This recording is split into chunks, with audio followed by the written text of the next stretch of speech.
Good afternoon. Hello, welcome to First Baptist Church of Decatur.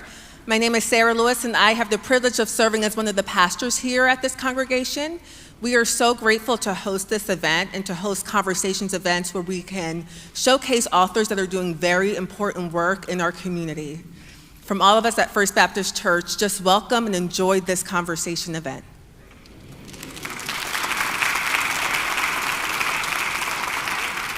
Thank you so much, Sarah. My name's Joe Davich. I'm the Executive Director of the Georgia Center for the Book, and it's always a pleasure to be here at First Baptist Church.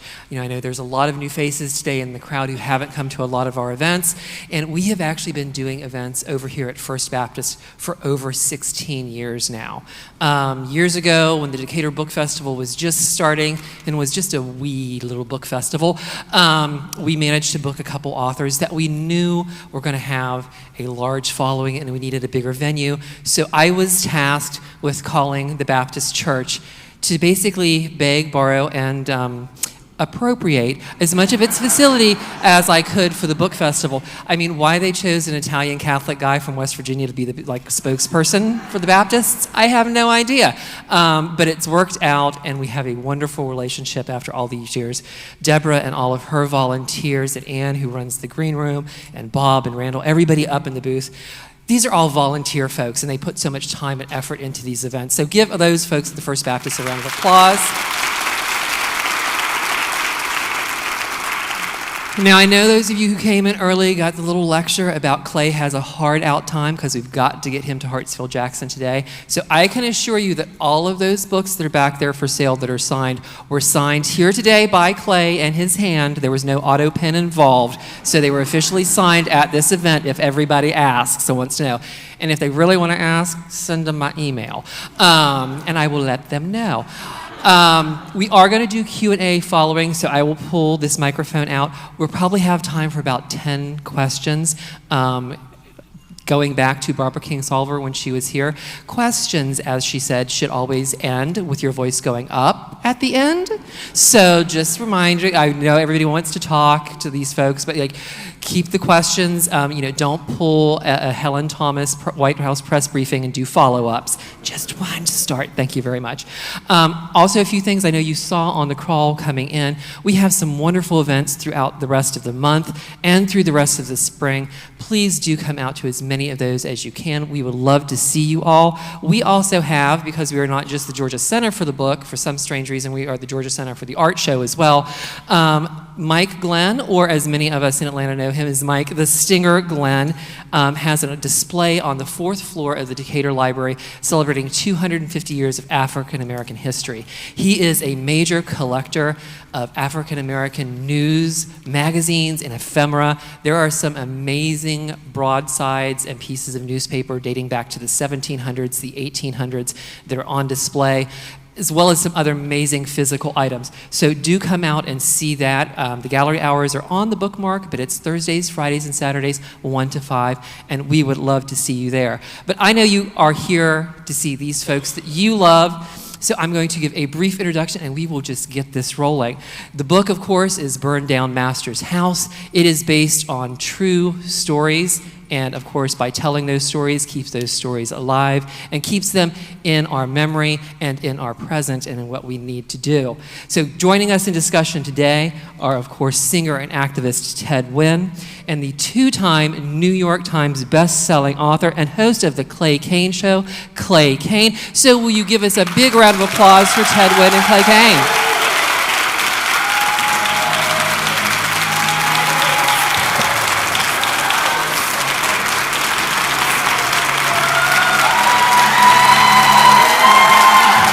Check one. How's everybody doing today? Can y'all hear us okay? Can y'all hear us? Back again. I was cold until I saw the smoke. Look at me in a church on a Sunday. Oh my God. I hope I don't burst into flames, but I burn it down. I'm feeling good. What's up, everybody? Oh my gosh. Woo! It is an honor to be here. What a beautiful crowd on this Sunday. Oh my, the second Black History Month Sunday. So it's just It's incredible. Thank you all for being here. I want to thank everybody for coming through. It means so. Oh, we could take it down. Sorry, that's all right. We good. I want to thank everybody for being here, coming out. It feels good out here today, but I know it's cold for Atlanta. So for y'all to be out here, it means so much, and I'm just so grateful. What a week it has been, y'all. What a week it has been. Number 5. Woo-woo. They told me, they said, nah, you can't go from nonfiction to fiction. Right. Nah, fiction is too competitive, right? And here I am, and it's because of y'all. That's right. Because I got no support from quote-unquote legacy media outlets. I only had support from incredible people on social media, also Joy-Ann Reid, Don Lemon, independent media. The gatekeepers can't keep. That's right. And I want to shout out 3 special people. The McCains right here. They did, Nick and Janine, y'all did amazing reviews on social media that went viral. It meant so much to me. Gina right here, who supports books. Gina came through, tied it, like she saw how the history rhymes. Like, I just appreciate it, and I'm grateful. And it just shows what we can do collectively. And we have put so much money into black-owned bookstores. Yes. From Philadelphia to Texas to Georgia, right here. Right now, y'all are supporting a black-owned bookstore. So it's a blessing. It's a blessing. Look at God. Look at God. Yes, sir. Won't he do it? Here I am with Teddy.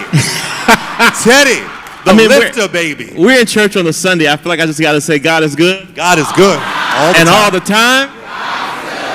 Happy Black History Month, everybody. Yes. So let's get into it. How many of you have the book already? Look at that. Right. That's incredible. This book has been riveting. It's been emotional. It's been enlightening. It's made me laugh. It's made me sad. It's just a range of emotions. And I want to just start by saying that you did an incredibly amazing, impressive job with writing this book. Thank you. Just the way that the conversations move, the storylines, the detail. Without even seeing it, I see it. Y'all see it? Yeah, you actually see it. So I want to just dive right into it. Just give us a little bit of the foundational inspiration for writing this book to begin with. Well, when I was in college, I was a Black Studies major. And I was, Black Studies major, right? Rutgers University, RU, Rutgers University, Newark. And historical fiction is where I really began to fall in love with history. You know, I'm from Philly, and I didn't know anything about Black history. I mean, I had read, I was really into like Malcolm X and Huey Newton. That's the little bit that I knew, right? Because when I was in '92, X comes out, of course, Malcolm X, Spike Lee's Malcolm X, and changes so many of our lives. But in college, I began to really understand it. And it was books by authors y'all should all dig into. Margaret Walker, Jubilee.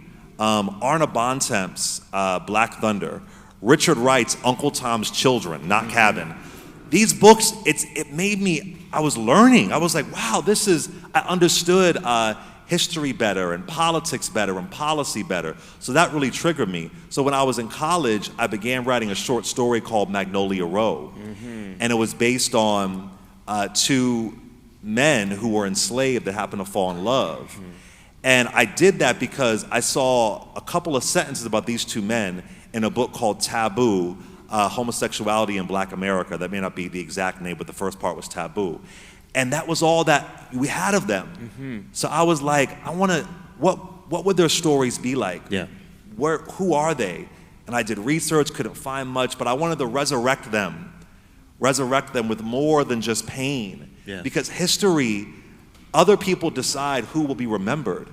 So I wanted to change that. I wanted to flip it on its axis. So I began writing that in college, but then nobody would, pick up the book. Nobody was interested in it. And I was always a fiction writer, right? And then I saw more of these stories over and over of rebellions. And, we love Nat Turner. We love Nat Turner, Denmark Vesey, but just more. Putting a little something in somebody's food. A little tea here.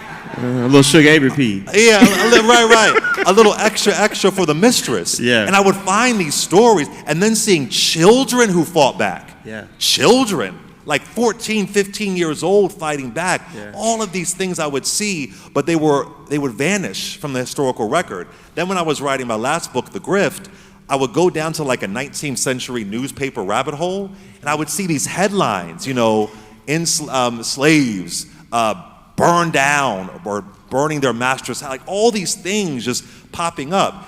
And then I heard Kanye West Oh my. say slavery was a choice. Yeah.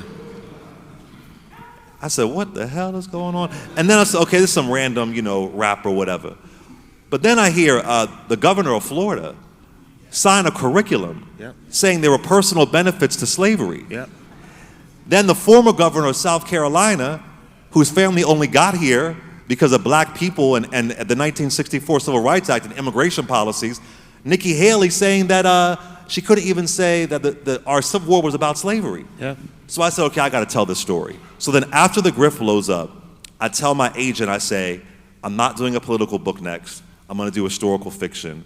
And he was like, oh, I don't know, this could be tough. I said, I got to go, like James Baldwin says, you have to go the way your blood boils. Mm-hmm. And that's basically how it became. But I already had so much of it written. Then you go in and you change things. And at the same time, as I'm writing it, if you listen to the show, my best friend, Alexa Munoz, is dying of lupus. And she died May 25th at 11:40 a.m. So as I was writing the book and finishing it, she was editing the book in her hospital bed as she was dying. And I was also I was very ill at the time. I had esophagitis, so I was going through a serious illness. So all these things came together. So what you read in this book, there is a fire, there is a flame, there is questioning your own mortality, and still, like I say in the book, don't let them take what they can't touch. Yeah. As Alexa was dying in her hospital bed, a woman who was a teacher for 25 years in New York and still had to fight for her health care, she was still laughing. She was still making jokes. Yeah. Complaining about the rice and the beans in the hospital. Why can't a hospital make good rice and beans? Till the very bitter end. Still calling me, giving me notes. I hate this paragraph, change it. All of that. Still maintaining her joy. So there's a feeling in this book, and I'm proud of the writing and I'm proud of the stories, but as Nina Simone said, don't put nothing in it unless you feel it. Yeah. And so that's how this all came to be. You do something that I think is interesting. I mean, we don't hear a lot about these types of resistance stories. In every facet of this book, you see that. But one of the things that I noticed, and I see so many here today, I'm not going to call all the names, but from Ruby to Mama Beth, Josephine, Charity, and others, there's a real centering of black women in these fights. Oh, yeah. And we don't really hear about black women in that time and era being ones who were orchestrating and leading and innovating how these things would happen. So what was the premise, or not the premise, but why did you center so many black women in this piece? You know, it's funny, Reese Colbert, y'all love Reese, right? Reese Colbert. She pointed this out to me. She goes, I love how, I mean, you're right. When you hear about rebellions, you never hear about black women. No. You know, you're mainly here, and again, we love Nat Turner, we love Denmark Vesey, but you just never, even with the Haitian Revolution, you rarely hear about black women. So I wanted to show black women fighting back for their own autonomy. Yeah. It wasn't about they were fighting back for a man, nothing wrong with that, but it was just for them, or for their kids, nothing wrong with that. But they were fighting for themselves, for their womanhood, for who they are. So I could only imagine, regardless of who is remembered now, that black women were always there, because they're there right now. Yes. They're there right now, and it's not just Harriet Tubman, and we adore her, worship her, but there had to have been more. So I wanted to resurrect these names, and there's one particular part where one character doesn't listen to a black woman, and you see what happens, right? So that is all in this book, that these rebellions, it's not some random vision, it's not some something that just happened, that there's strategy behind it. And one of the characters, Josephine, I found a newspaper article from 1857 that quotes her. Wow. Quotes her. And in the beginning of that chapter, the quote is, gonna make a change here today. And she did. She definitely did. So to have her actual words, I mean, in it just felt so special. And not to be like dramatic, but as Larry says, I could be a little bit woo-woo. You know, I almost felt like these characters just coming through me. Yeah. Like Josephine just saying, let this out, tell this story. So I had to censor them because we are them, you know? Black women have always been in these spaces with us. So it felt very natural and just made sense. It's really great. I think too, there's something that came out in the book that I learned about when I went to South Carolina about 7 years ago. I wasn't aware that enslaved people were rented.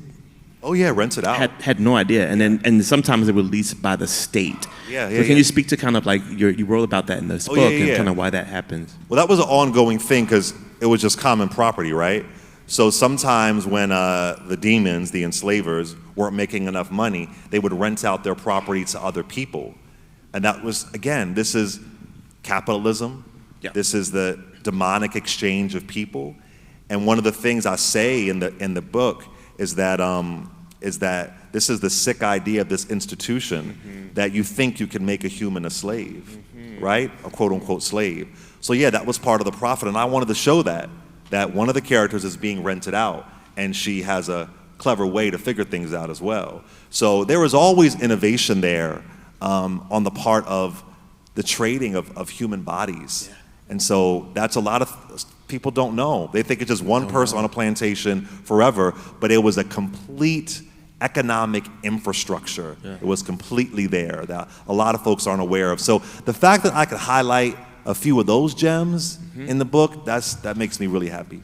I think, we talk about what was happening at that time for a lot of people. Another thing I never thought about, and this book was so revelatory in many ways, was I never thought about folks who were born on those plantations and literally never left. Yeah. They never saw town. They never saw the next county. They never saw the next city. Right.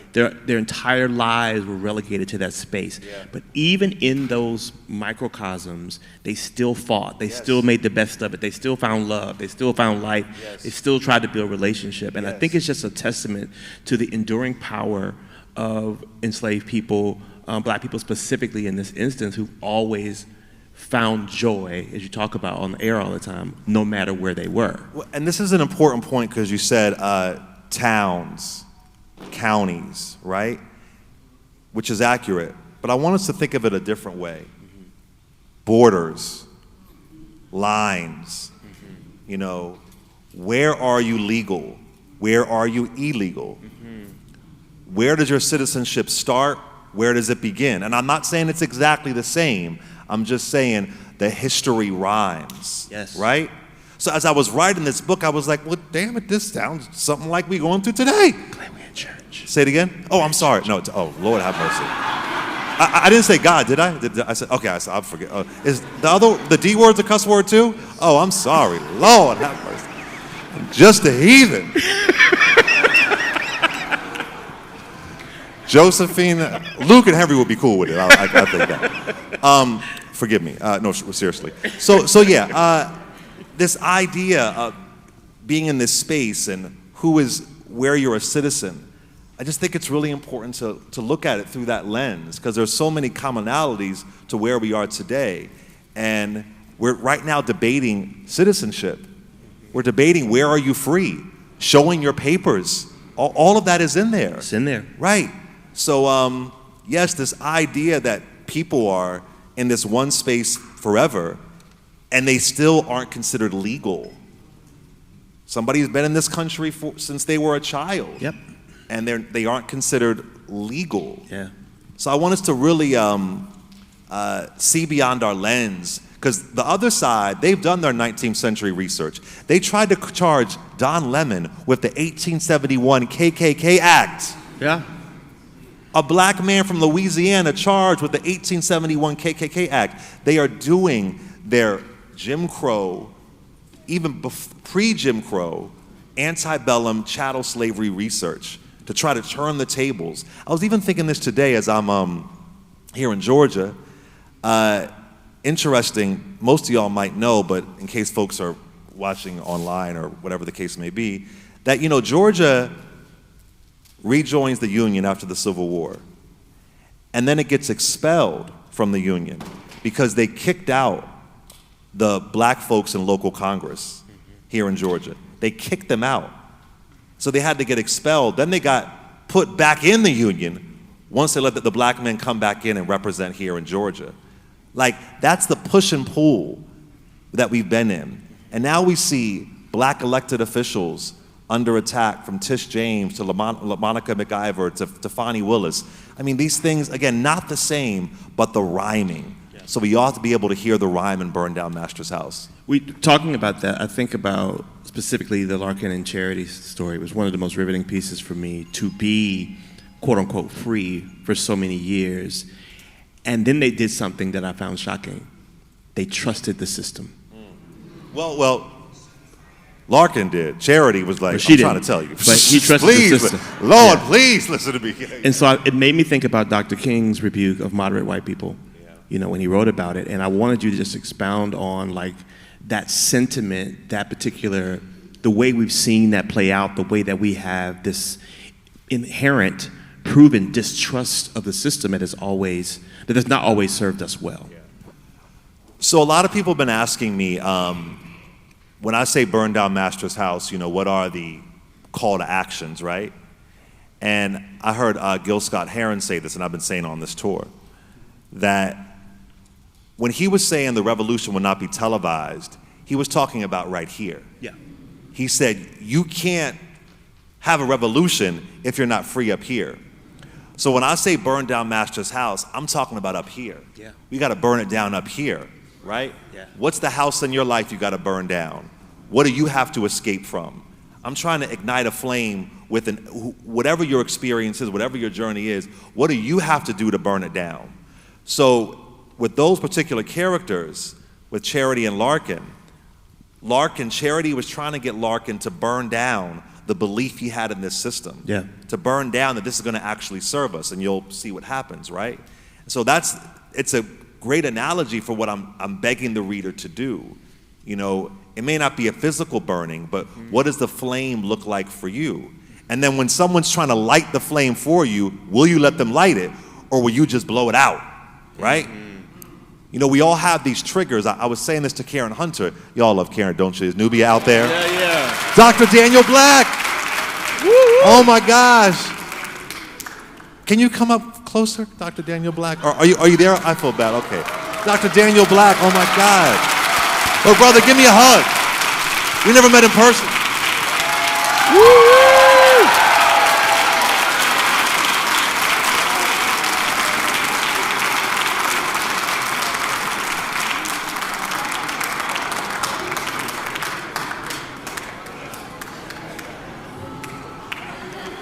All right. Where were we?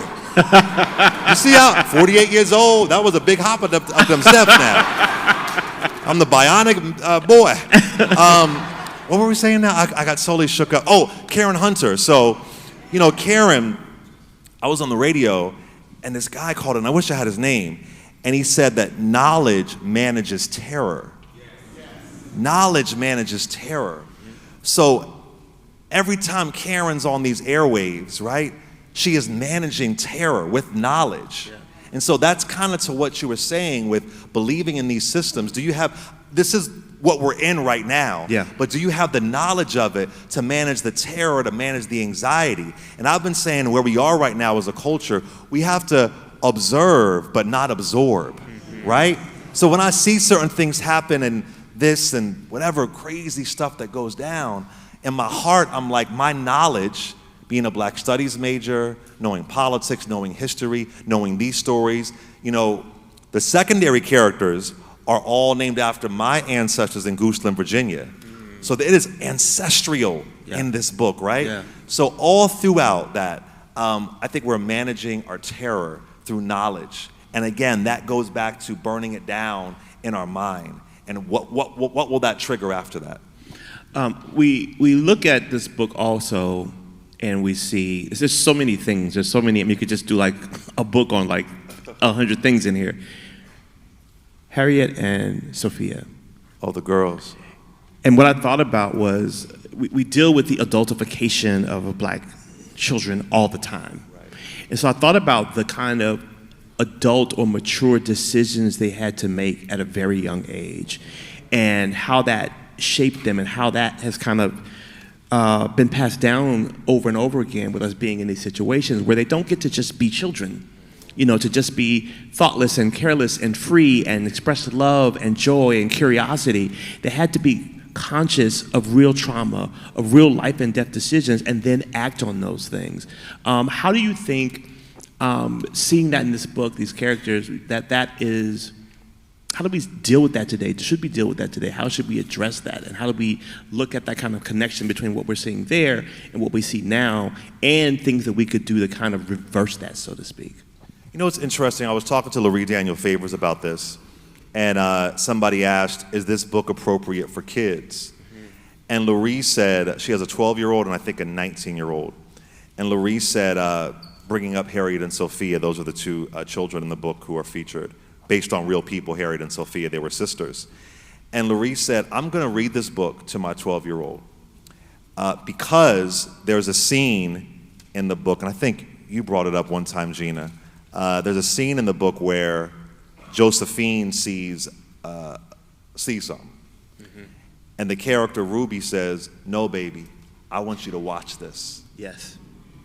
I want you to watch it burn, right?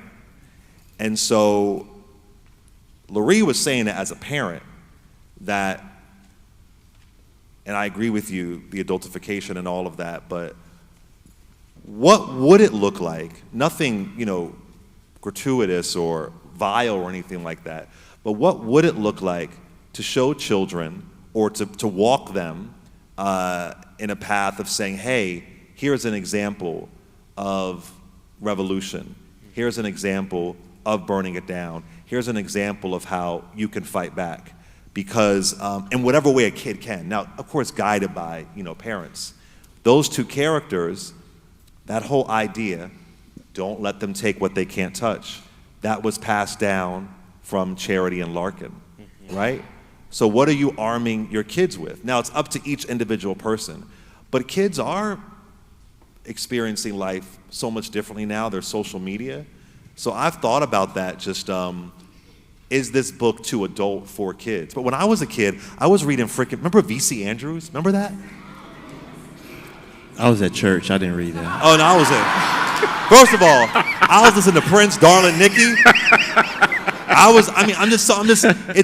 I'm not a parent, but yeah. I would think that with your parent by your side guiding you, it could still keep the innocence of a kid, but just explaining the realities. They teach the history of Nazi Germany in Germany with kids in elementary school. Yeah. Right? Is that too adult? It's being taught. And I will tell you this, if we learned this version of quote unquote American chattel slavery back when you and I were kids, yeah, we'd be a much different country. Yeah. We would be. I believe the children are our future.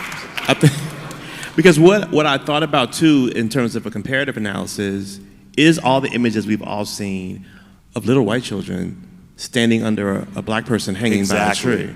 Exactly. And so they were exposed to this kind of torture, which groomed them, which normalized it, which desensitized them to that. And so I think this example of exposing these black children to revolution, to fighting back, is really important. And there's one part in the book where a lot of people get it. I mean, get the lick back. And the characters, they say, we have to end the bloodline. Mm-hmm. We have to end it, because this will be passed on to the next generation. Mm-hmm. Now, they end in John Brown, they end in, but these are the devil's spawn, and we have to end the bloodline because we can't leave no one standing, no mercy. They say, I want to hear what mercy sounds like. So it's a way to think about, folks, this generation will just die off. Will they? Will they die off? They've been saying that since I was a kid. I'm 48 years old. They literally tore down a slavery exhibit in my hometown of Philadelphia. Yeah. Not in Jackson, Mississippi. Yeah. Not in Decatur. Yeah. Not in Galveston. In my hometown of Philly. So it's a really interesting to look at these kind of stories and how we teach them to kids. It's really important too to give a full picture, which you did in this book, when it comes to people like Nathaniel. Oh The black enslaver. Yeah. I wanted to make Clarence Thomas happy, so it's just. Figured that would make Clarence happy. I'm like, oh, I like that character. He might retire and just play the role in a movie. He was raised in Pinpoint, Georgia. Yes. A town found by formerly enslaved people. Now look at him. Yeah. Look at him now. Why was it important for you to include a character like that? Well, it's kind of an ode to the grift that I wanted to show. There has always been grifters. There has always been hustlers. There has always been a check to uphold white supremacy. Now, there's an expiration date, and Nathaniel learns. Yes, he does. And they all learn. We all know how the story is going to end. Yeah. Stacey Dash, Omarosa, Yeah. Kanye West. Nicki, give Nicki Minaj about 3, 4, 5, 6 months, maybe less than that. Yeah. They all have their wake-up call. Yeah. They all do. Tim Scott. Now, some folks hit the grifting lottery, like Clarence Thomas, like Tim Scott. Oh, Tim Scott's babbling about, that meme was so racist. But is the person who posted it racist? That's the question. Say it. That's the question. Say it. So they all going to learn. And what's interesting about that character is, because there were so few black enslavers, and the ones who did own other black people, they normally owned their family, because some states had anti-emancipation laws. Can you believe that? An anti-emancipation law, where it was illegal to emancipate enslaved people. Yeah. So for this one, he was based on a real person. And the historical record about him was disturbing, because he was doing everything he could to compete with the white enslavers, to show I'm just as good as them. I'm just as powerful as them, right? Yeah. So I thought it was important to show that anti-blackness is a sickness, and it can be evil. And when we talk about some of the buffoons I mentioned earlier, the sad thing is that it can turn into policy. I mean, Rosa Parks was on record warning about Clarence Thomas, that this man is dangerous. Yeah. And part of the reason why that Voting Rights Act was gutted in Shelby County versus Holder, it was him. He said, I want the entire Voting Rights Act gone. Yep. And if Clarence Thomas says it, well then, my God, it's he's a black man saying it, right? And even his own family, he characterized his sister as a welfare queen. So, you see what Nathaniel does. There's a lot of nuggets. There's a lot of tying into where we are today. So it's always, there's one of the, I think it was it Denmark VC? They were, the ones who ratted them out, they were gifted with freedom. I think it was Peter and George. And in the paper they wrote, they have an unimpeachable reputation. So they were gifted freedom, they were given money, and they went on to buy black people. These are black people. Yeah. I have friends who live in South Carolina who know that family, that they're still there. There you go, see? Yeah, they're still there. Yeah. All right, I wanted to deal with those people first and then come to one of the most interesting characters, which is Thaddeus Stevens. Oh, Thaddeus, Yeah. famous abolitionist, yeah. Yeah, but you shed some light on his Y'all know journey. who Thaddeus Stevens is? He was a famous abolitionist, and he was about that life. He thought that the South should never rejoin the Union. They should only be military territories. He thought that if you were a Confederate general, you should not be able to vote or own property again. He was too far for even the other quote unquote ones who were abolitionists. They thought he went too far. But his history, how he got there, was very interesting. But I think it's a really important point to make, because when we hear abolitionists, we automatically think somebody who's anti-racist, who's anti the racist institutions, and that's not necessarily the case. Right. There are people who are abolitionists who still didn't see black people as equals. Right. Still lesser, just you shouldn't be enslaved. Right. And so I feel like that's kind of where he was in this book when you kind of bring him into the story. So Yeah. can you talk about like where he was and kind of his evolutionary track here? Well, the white folks in the book, they aren't all the same. You got Thaddeus Stevens, you got a character named Miss Clara. Yeah. So I wanted to show the nuances there. Now, they aren't centered in the book, but I wanted to show that what does it mean to be an ally? Yeah. What does this mean to allegedly, I support you and I believe in your freedom? What version of freedom do you believe in? And is it just you believe in it because it's convenient for you to believe in it? Like, oh yeah, it's not going to affect me, because nobody cares until they're impacted, right? And if you don't believe in it, then maybe now it's inconvenient. So for Thaddeus Stevens, and I had to fictionalize that because in every single biography on him, they mention the person that he did wrong. I don't want to give anything away, in like 3 sentences, and that's it. That's it. And there's got to be a lot more there. And I found the court records from the case that he was a part of.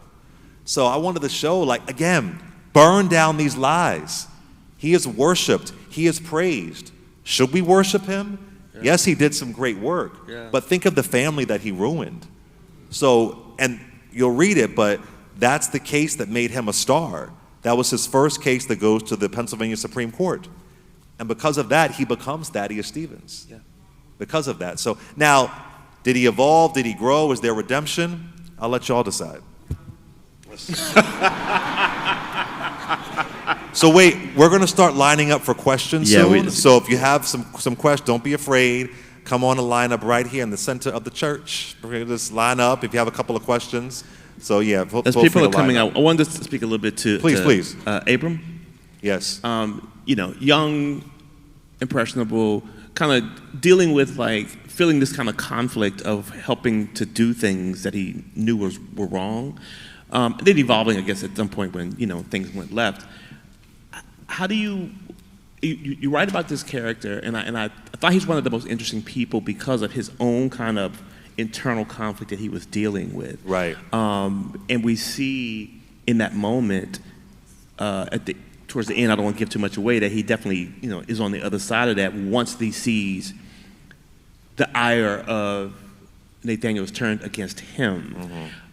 Can you speak to kind of people who are in the space where they say, like, well, the person's not that bad. Right. They see the harm happening, but to your point, it's not to them. And when it does happen to them, like it did to him, then they have a change or a switch there. Yeah, Abram, he's a smaller character. He's in the last chapter, and he's very young.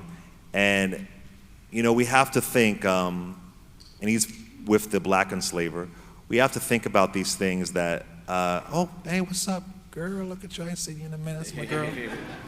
Should have been to Beyond the Mic. I'm sorry. Some of these folks I've seen for a while all across the country. Is it brainwashing? Is it a cult? Is it not a cult?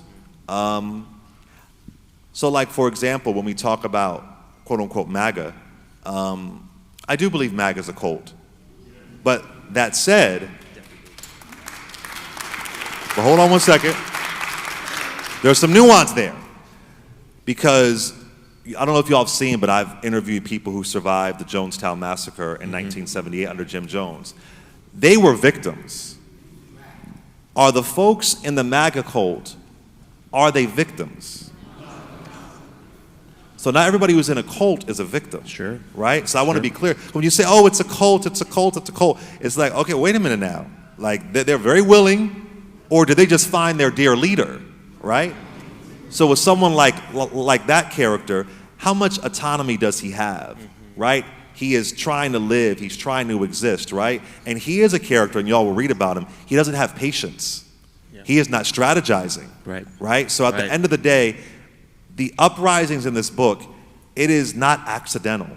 It is intentional. It is pointed. There is a blueprint there. Yes. And that was really, really important for me to highlight. All right. Let's rock some questions. Let's start with Mr. Daniel Black. What's up, brother? What's up, my man? So glad you're here. Thank you. I'm honored by many things. One of those simply is your boldness, your submission to the Spirit in speaking the beauty and the power of same gender-loving brothers, right, in this time and in this era. And I'm saying that because, of course, what we know is that LGBTQ folks have always been among African people.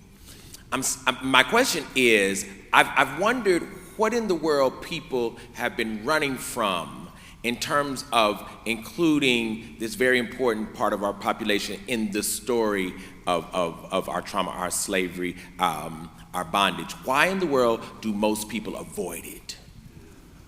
Thank you, Dr. Black. Because let's be real, a lot of people think being gay is a white thing.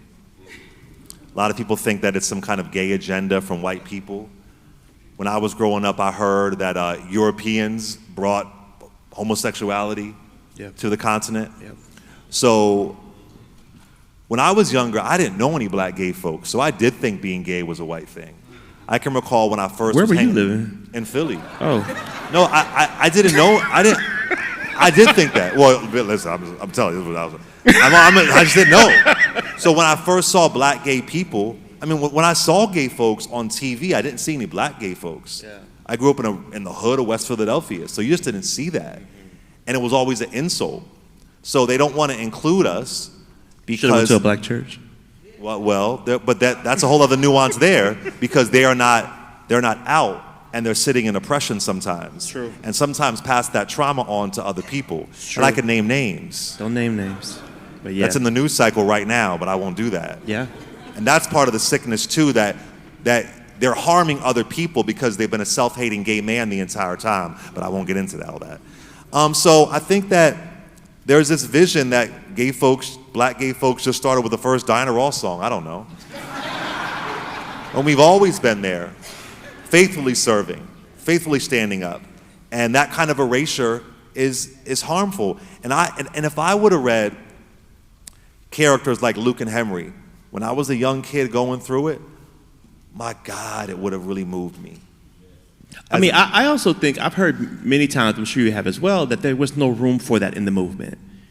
Right, that it had to be focused on race. There was room for it. No, there was. But I'm saying race. Because Bayard Rustin's there, James Baldwin's there. But I mean in terms of like the narrative, like what we're fighting for. No, there was room. There was room. Yeah, there always was. Room. There's always room. But that was part of the dialogue. I mean, you had Adam Clayton Powell calling Bayard Rustin Martin Luther Queen. You know what I mean? Like there was always room.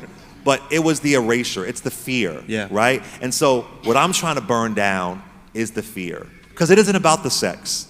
I tell people, we always think about LGBT folks above the groin, below the groin, and never above the groin. Mm-hmm. It isn't about the sexuality, right? And what those characters experience, it is love. Yeah. And then when another character sees that love, it triggers her. Yeah. So some folks told me that it was, I shouldn't have been included that, but I did. I'm proud of it, and I have to assume that it obviously existed. Yes. It's human nature. Being gay is as natural as the sun rising or the sun setting. Yeah. So thank you for that question.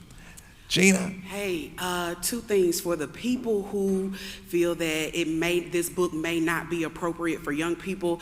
I just want to remind everyone that iconic picture in Alabama of those people getting hosed down and dogs sit on them were children. Yes. Because their parents were at work, so their children stood in their place. Yes. These kids are on Wattpad. They can handle it. Trust. Yeah. They're on Wattpad reading all kind of crazy things.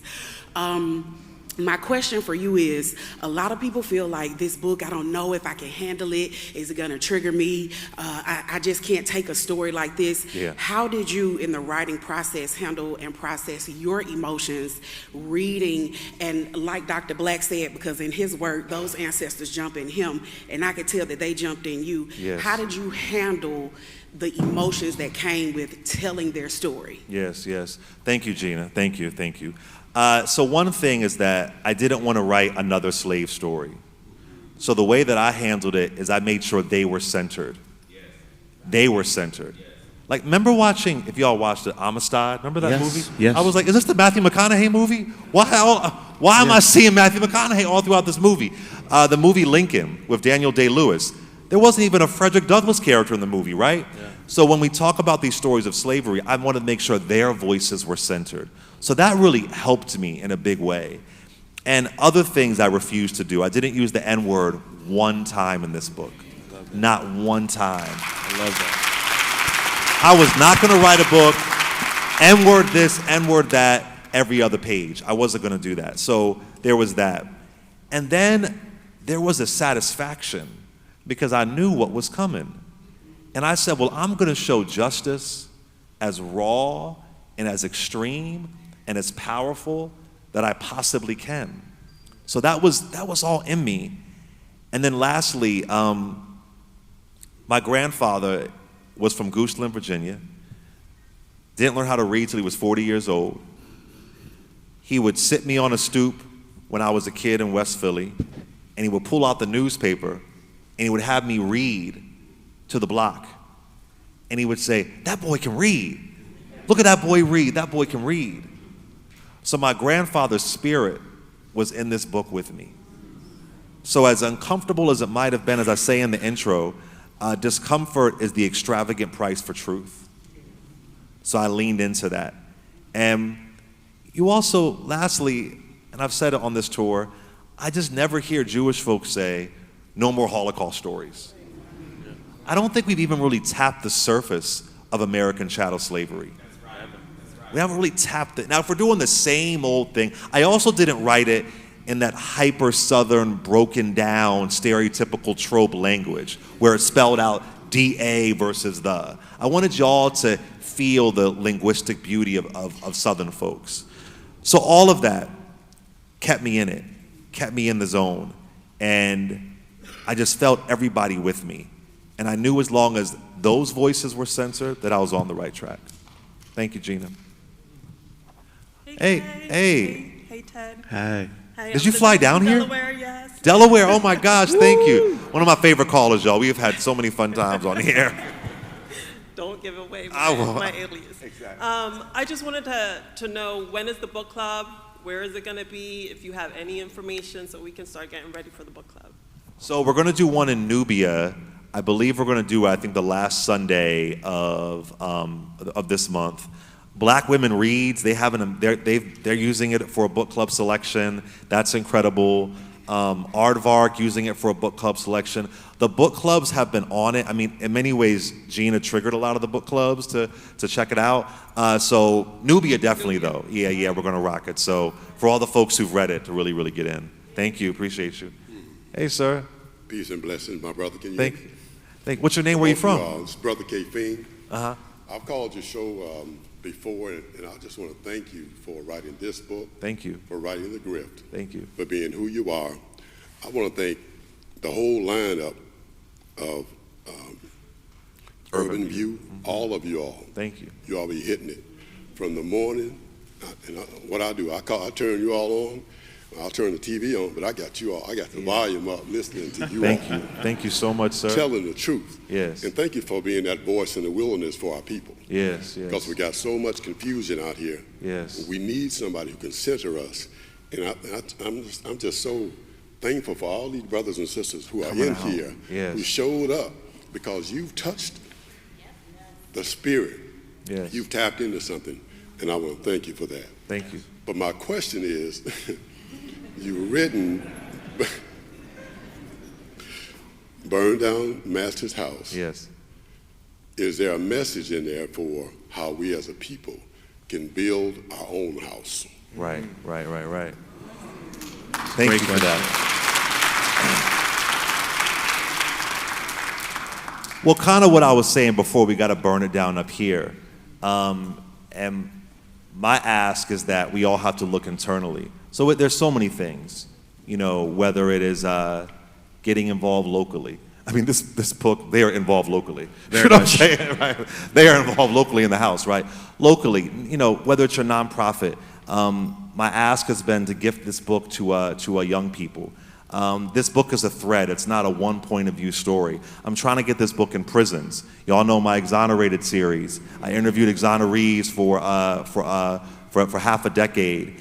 And one of the things they always brought up is there are people who did commit the crime who are behind bars, but they are overcharged, right? Mm-hmm. So I think it's an ask to find whatever the flame is within you, right? I don't know what that is for everybody, but whatever the flame is within you, even the kind of work that, Teddy does. Teddy is a singer and an activist. He does this work, this dual kind of work. So I want us to find that flame. But one big thing, I think what saddens me, and Dr. Black brought it up a little bit earlier, I hope that people really see the connectivity in this book. It breaks my heart when I see fissures in our community, right? Yeah. It breaks my heart when I see somebody saying, well, you aren't really black if your parents weren't born in this country. Yeah. And the first character in this book is from the continent, right? Yep. The first flame starts with him. Yeah. I don't want to throw away people who are not, whatever this foundational, whatever I don't want to throw them away. That's right. I don't want to throw away LGBT folks. That's right. I don't want to throw away our elders. The elders are very important in this book. So I want us to collect. I don't want us to be a remixed version of a Willie Lynch letter. And I don't know if it's social media. I don't know what it is, but when I was younger, it just didn't appear this way. I can recall us being proud of being like Afrocentric. I grew up with De La Soul and Queen Latifah, and I just remember a pride in our roots and all these things. And I hope that this sees there are so many versions of us in the book. Yeah. We can't throw any of us away. Yeah. So that's my hope too. I hope people you could see a little bit of yourself in this and like, oh, we can't throw away this person. The way that I hear older black voters being talked about, especially in New York after the Mamdani election, these are the backbone of the Democratic Party, older black voters. Yeah. Oh, they're the problem because they voted this way. My God, I don't want us to think any of us are the problem. My deal breaker is, are you upholding white supremacy? Yeah. If you're doing that, then it's wrong. But if we're on the same page, then we're good. So I hope that people see the burning down wasn't one person. It wasn't one person going house to house, setting a flame. It's a collective, and they pass it on, even if they are no longer here. We are all going to be an ancestor one day. Yeah. So how are we preparing for that moment? Yeah. And how are we passing it down for the person behind us? So I really hope that's the takeaway. I want us to be as unified in our blackness as possible. Yeah. Hello. Hi. First off, this is just such an amazing book that you've written. What's your name? Where are you from? Eileen Gray, and I'm right here in Atlanta. Oh, nice. What I wanted to say was that starting for me with The Grift, one of the things that it did is it really helped me to put, you call it the rhymes, I call it connecting the dots through history, where we can see that this is not a new playbook, right? I also wanted to acknowledge you're such a brilliant writer, and I love the way that you use the word the souls. Yes. My gosh, when you use that, and the way that you humanized our experience, I thought was amazing. I also know that as a scholar of African American history, all of this for you was very intentional. And also as an author, you have to pick and choose what snippets and stories to tell.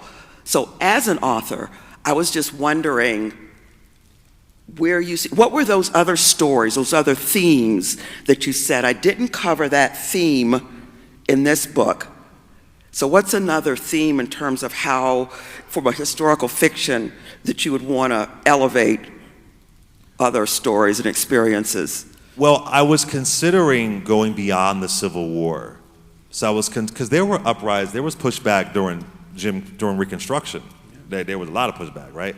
So I was considering going beyond the Civil War, but it didn't work. It didn't make sense. I wanted it to have this ending with the black enslaver as well. So that was a big theme that I was considering. I also was considering with one of the white characters, because there were some white folks, abolitionists, who were beat, who were killed back then. I was considering tackling that, but then I was like, no, I'm good. I was just, it was historically accurate, but I was like, no, I think I'm good. But I didn't want it to be like a 500-page book. I really admired The Bluest Eye and The Color Purple, how those are somewhat smaller books rather. So I wanted to be kind of compact.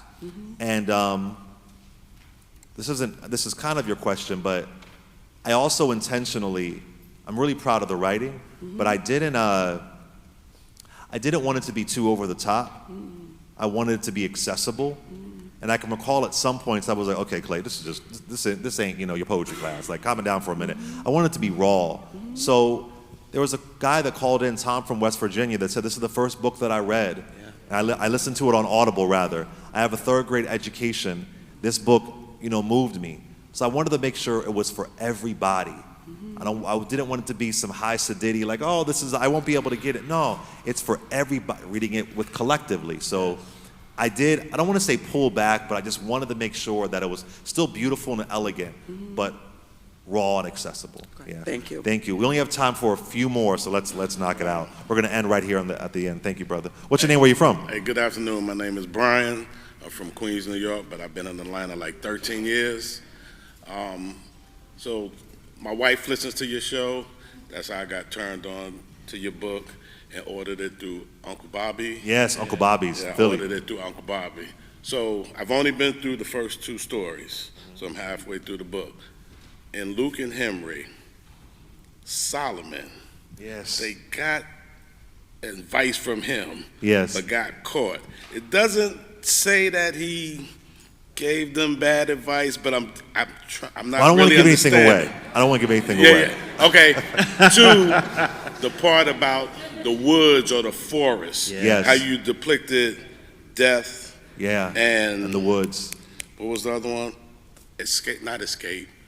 How you pick it? Death. The woods freedom? were looked at freedom. Freedom, yeah. Death and freedom. Where'd you come up with that, or how'd you come up with that? And Henri, that African accent. Yeah. That he was afraid of. Yeah. Was it something that other slaves looked at the slaves who was straight from Africa, like stronger, or what was that about his language? Right. Well, so a lot of people think that some enslaved people got a cute little burial, once they died, but many enslavers just threw their bodies in the woods. Yeah. And that's an incidence in the life of a slave girl. They would throw their bodies in woods or in what is it called? Thicket, like thorn bushes. So that was a common place. They would just, because it's biodegradable, if you will. Yeah. They would just throw their bodies. Sometimes they wouldn't. But the idea of the woods and graves, in the final chapter, you're going to see a link there. Okay. So some things you see in the first chapter and second chapter, it links together at the very end. So there's nuggets all throughout there. As far as Henri being directly from the continent, not all, but there certainly was a fear of somebody who was directly from the continent, that they'll be more rebellious. Yeah. Were they broken? Will they obey? I told the story about the story of the elephant that's chained, and at a certain point they make the chain a rope because the elephant stops fighting because he's been brainwashed to think, well, it's going to be a chain the entire time. But someone like Henri, he cannot be made a slave, right? Not saying anybody else can either, but there's a fire in him, and he sees a fire and a spark that happens long before he's here, right? So it connects back to his roots. So I just wanted to show all of that connectivity. And, we do it today. I can recall growing up, the jokes we make would be made about people who are from Haiti or who are from Nigeria or Ghana. I think all of that has just been embedded and brainwashed, and it appears to have happened back then. And of course, a darker skinned people can be seen as more threatening, right? So I wanted to just flip all that in its head. And one part where Henri is laying in the back of a wagon, I remember it's one of my first images of the book, and he looks up in the sky. Because I have some folks in my family, they would have an umbrella when it was too bright outside. This is many years ago, because they didn't want to get darker. And he looks up at the sky, and in his head he says, "Let it burn." Like he just wants all that sun on him, right? So Henri every day is revolting every minute. He is the epitome of pushing back. Yeah. Thank you, brother. Thank you. But Solomon's cool. Don't hate on Solomon now. He did his best. His eyes messed up. Yeah. Hello. Hi. I'm Miranda. Hi, Miranda. I'm from Saginaw, Michigan. Step a little originally. closer. Okay. I'm from Michigan, Saginaw, Michigan, originally. I've been in Atlanta 20 years. Yeah, about 20 years. Thank you. So, hey, Saginaw. Okay. I listen to y'all on Fridays. Love that show. We have a good time. Yeah, so great book. Read it, quick read, wonderful read.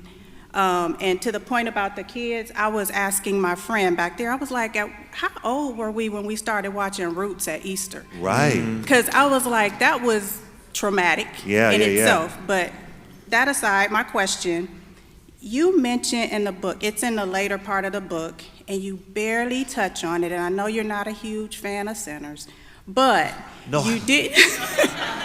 I'm not a big fan of vampires. Okay, of vampires. I love sinners, but the vampires is good.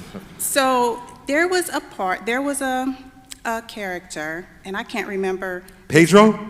No, this was, she was doing the ritual. Oh, Emma Jane? Emma Jane. Oh, that's my grandmother's name. Okay, so Emma Jane, she was doing this ritual and she was speaking with Solomon. I think he Yes. was with her. Yeah, don't And give it away then- now. Yeah, that's true. That's true. Sorry about that. See people covering their ears At out here. any rate, Emma Jane might pop up now. Don't do it wrong. at any rate, how do you believe, just with that exchange between her and Solomon, how do you believe, based on her going back to her roots and Yes. that type of ritual, and Solomon thinking about how this would be perceived as a Christian, and she Right. was like, we need to set that aside right now. Right. So how would you explain, or how do you believe religion itself is either holding us back or dividing us and keeping us from progressing to where we need to go? This is a great part. And we don't have a lot of time, but what a great question. This book covers faith and religion so much, right? Part of their revolt, part of their flame is around going to rituals, right? Yeah. Going to their version of voodoo, going to their version of Yoruba or Santeria, whatever the case may be. That is part of how they fight back. And when y'all get to that final chapter, that final flame would not happen without Emma Jane and the work that she's doing. This doesn't give anything away. One of my friends is, do y'all know Ifa? Ifa is like African, so one of our really good friends is Ifa. And I was doing research. I know a little bit about a good amount, but not enough. And I was researching, and he said, well, one of the things that we do is that we get in one of our rituals, we use the dirt from the graveyard dirt from a soldier's grave. And in my mind, I said, well, and this is a line in the book, every quote-unquote slave is a soldier. Every soul is a soldier. So Emma Jane needs that dirt, right? So it is all in there. And listen, what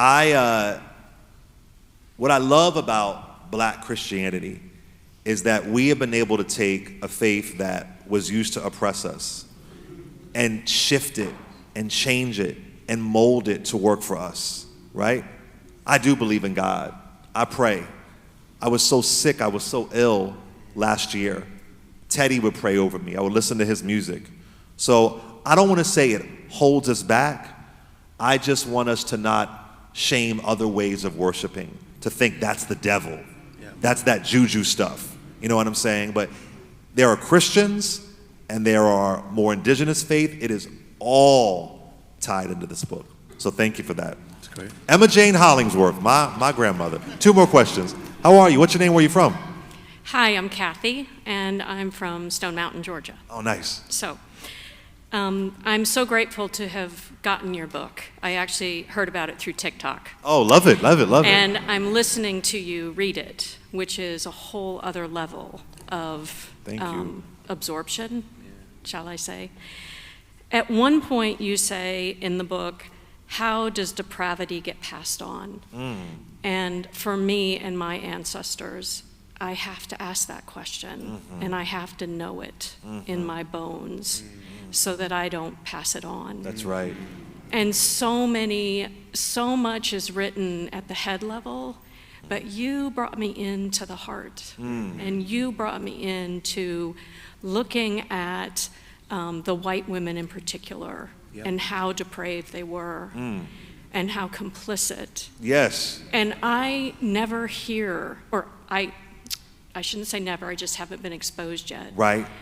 But I need and I'm hungry for those. Yes. Because I know that it's sick. Yes. And I know that it's, that it's not, I understand burning down the house. Yes. And yet if some of us are left alive, how do we heal it? Yes. Yes. And so I hope you'll keep writing. Yes. And anyone here keeps writing about that, because my ancestor wouldn't talk about this. Right. I know that one of my ancestors had 80 people who were enslaved, but I know nothing about the stories. Right. So I need to know what we did. Yes. And how we did it.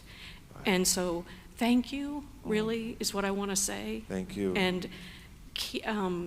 the substance of how you wrote is just, it just matters. Yes. So thank you. Well, listen, you nailed it. The complicity, There's a great book called They Were Her Property by Stephanie Jones. The complicity of white women in slavery is understated. It should be highlighted. I have 3 of them in this book. One who's also a Northerner, and the reason why she becomes a quote-unquote slaveholder. Thank you for that. That's why I wrote it. I wanted to highlight that. Mistress Kitty, Lady Bernard, Lady Baynard. Ooh, Lady Baynard. She loved that tea, didn't she? Yeah. So I appreciate that. I think, Clay, I'm sorry. I think this is also why it's so important. We talk about this in very general terms, but this is why the history is so important. It is so important to tell the truth about what has happened in this country. All elements of it, because everybody needs to be educated. Not just, we know most of it, a lot of us do, but everybody needs to be educated about what's happened so that we can make efforts to not have these things, this cycle kind of repeated. Let me say this really quickly, and if you're on the audience, I'm not being rude at all. I just want to offer this up. Somebody asked yesterday, would you consider writing a book about, white people who did really good work and fought back against slavery and Jim Crow? Totally get the question. It was a fair question. I'm not the person to write that book. That's just not for me. But I feel like we don't hear enough of it. Yeah. But I would rather hear about the people who are experiencing the trauma, pushing back and fighting. But the part of the question was, well, you might be able to get some white people who won't take in these kind of folks, but they might take it in if they look like them. And I'm like, well, listen. Like Toni Morrison says, the specific can be universal. So I believe this book is for everybody. If you want to learn, if you want to break down the lies in your head, propaganda, misinformation, disinformation, churning neighbor against neighbor with a click, this is for you. Yes. This is not just for black people. Now, I centered us, right? I centered us. But let me tell you, if you were in the airport and you see this, you're going to pause. Well, what the hell is that? Burn it. You can't tell me if you don't see this, no matter who you are. Well, what is that? Now, if you walk away and say, that's racist, then the hit dog is hollering. Yeah. Right? But, well, let me just check it out, right? So I don't think that we need character, because we live our lives seeing folks who don't look like us and get inspired. Yeah. I love my Janis Joplin, and I love my, I love whatever. I don't think that we have to write it to look like them for them to get it. And if that's the effort it takes, then it's already a lost cause. Yeah. Wait a minute now. Is this the brother that got me the... No, not the cane? No. I gave you the Marine Corps history books. Yes. And the cane. Yes, you gave me. We have Beyond the Mic. I have it on in my when I'm doing my videos in the back. He gave me a beautiful cane. It's so good to see you again. It took my breath. The best gift I ever got. It was so amazing. Thank you. It's great to see you. And you're a best dressed winner as well. He came in a suit, y'all. He was killing it. He was doing it. Okay. My name is Joseph Stokes. I'm from Midland, Georgia. That's adjacent to Columbus, Georgia. Sergeant Stokes. My question to you, as having a black father and a white mother, do you think that gave you enabled you in any particular way to write this book as passionate as you did? That's interesting. Well, my mother is very Tina Marie-ish. You know what I mean? She's very Tina Marie. We could do one more. She's very Tina Marie-ish. So my mother was very explicit about white people. Very explicit. I didn't know the white side of my family at all. They stopped talking to her because she was pregnant by a black man. My mother had a rage against white people. A deep, deep rage. And she was a young girl, don't judge her, but she would say, you cannot trust white people. And when I was living in Washington State, she said, you gotta be smart. I can't always be by your side. One time, we were at a doctor's office, and this doctor, she went to the bathroom, and this doctor yelled at me. And she stormed through that door, and she went off on that doctor. Good old Jersey cussed out. He ain't even cussed like that. That white man almost had a heart attack. And she said to me, she goes, I think I was like 12, I know you're a young boy, but you can't let nobody talk to you that way, because I'm not gonna always be there. And then I moved back home to Philadelphia. And my mom said to me, I was turning 13, 14, and she said, there are certain things I can't teach you anymore as a white woman. You need your father in your life permanently. So it may have gave me some perspective, but I'm a little bit older, so like I don't relate to terms like biracial. I didn't grow up hearing that. Like nobody called Bob Marley biracial, nobody called Jasmine Guy biracial. I get that I'm a light-skinned dude and I have a certain privilege with that. But my mother was very, I remember when Women of Brewster Place came on and she made me watch it with her, said you can't go nowhere, until we watch this together. My mother didn't allow me to go see Malcolm X till I read the book first. My mother didn't have any more than an 8th grade education, but she had seen the evils of white people, and she knew that I had to be prepared.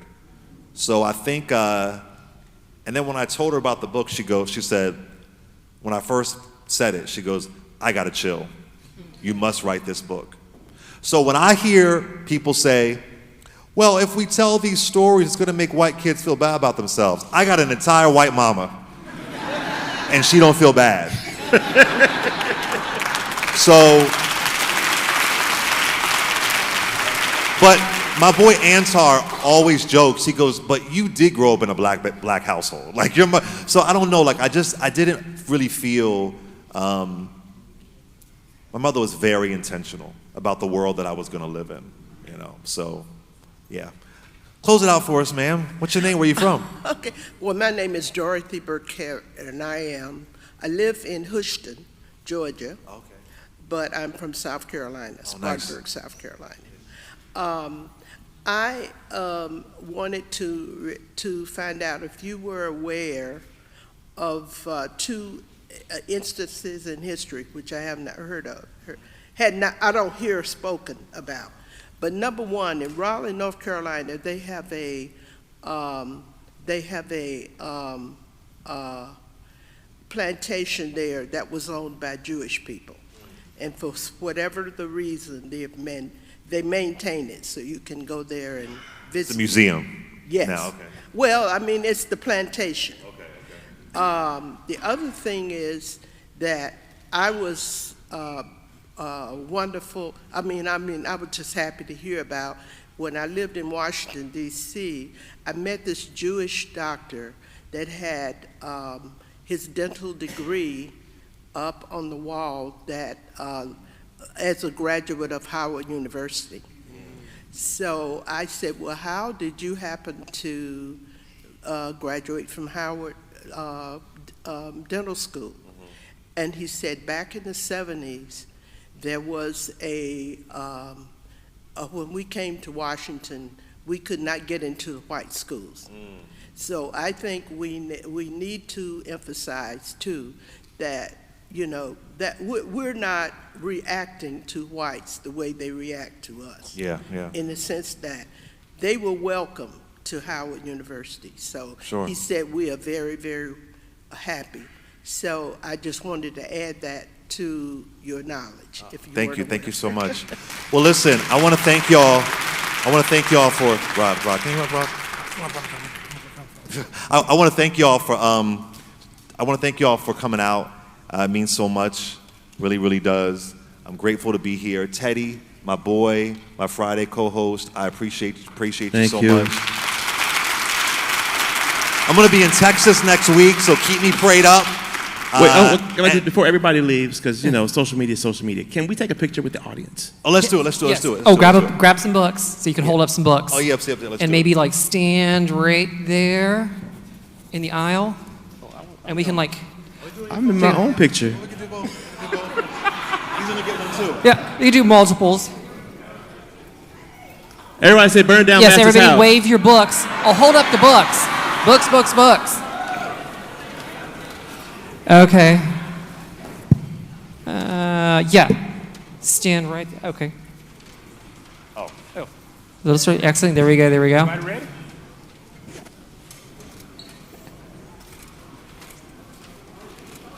Okay, keep holding them. I'm going to do one more panoramic because an 8th grader told me how to do this. Because I would have no clue how to do it myself. But that way we can see all of y'all. All right, excellent, thank you. So some quick things. Wait, hold on one second before I go. You know the deal, y'all, say it with me. I ain't never really gone. Don't forget to stop out, see Sosena, see Tangenay from Brave and Kind Bookstore. They are, of course, local. They are Black-owned and women-operated. Very, very important things. Thank you all so very much. We will see you again very, very soon.